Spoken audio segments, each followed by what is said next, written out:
অবস্থান। এটি বাংলাদেশের টাঙ্গাইল জেলার মধুপুর উপজেলায় অবস্থিত। ঢাকা থেকে প্রায় ১২৫ কিলোমিটার উত্তরে ময়মনসিংহ টাঙ্গাইল মহাসড়কের পাশে এর অবস্থান। পরিচিতি: এটি মূলত একটি শাল গজারি বনভূমি, যা একসময় মধুপুর গড় নামেও পরিচিত ছিল। সুন্দরবন ও চট্টগ্রামের পাহাড়ি বনাঞ্চলের পর এটি বাংলাদেশের তৃতীয় বৃহত্তম প্রাকৃতিক বনাঞ্চল।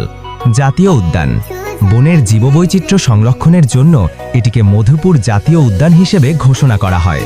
এটি প্রথম ১৯৬২ সালে প্রতিষ্ঠিত হলেও ১৯৮২ সালে আনুষ্ঠানিকভাবে জাতীয় উদ্যান হিসেবে ঘোষিত হয়। এর আয়তন প্রায় ৮,৪৩৬ হেক্টর, ২০,৮৫০ একর।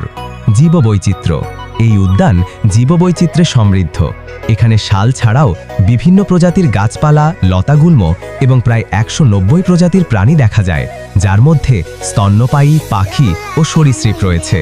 আদিবাসী: এই বনের ভেতরে ও আশেপাশে গারো, কোচ এবং অন্যান্য আদিবাসী সম্প্রদায়ের বসবাস রয়েছে। পর্যটন: প্রাকৃতিক সৌন্দর্য ও জীববৈচিত্র্যের কারণে এটি ইকোট্যুরিজমের জন্য বেশ উপযোগী। এখানে বিশ্রামাগার, পিকনিক স্পট ও কৃত্রিম হ্রদসহ বিভিন্ন সুবিধা আছে। বর্তমান চ্যালেঞ্জ: তবে বর্তমানে বনের বড় একটি অংশ দখল, বন ধ্বংস, বাণিজ্যিক চাষাবাদ যেমন আনারস, কলা, রাবার এবং বিদেশি প্রজাতির গাছ লাগানোর কারণে এটির প্রাকৃতিক বৈশিষ্ট্য ও জীববৈচিত্র্য সংকটের মুখে পড়েছে। আমি আপনাদের সাথে আছি, ইমরান মাহমুদ আসিফ।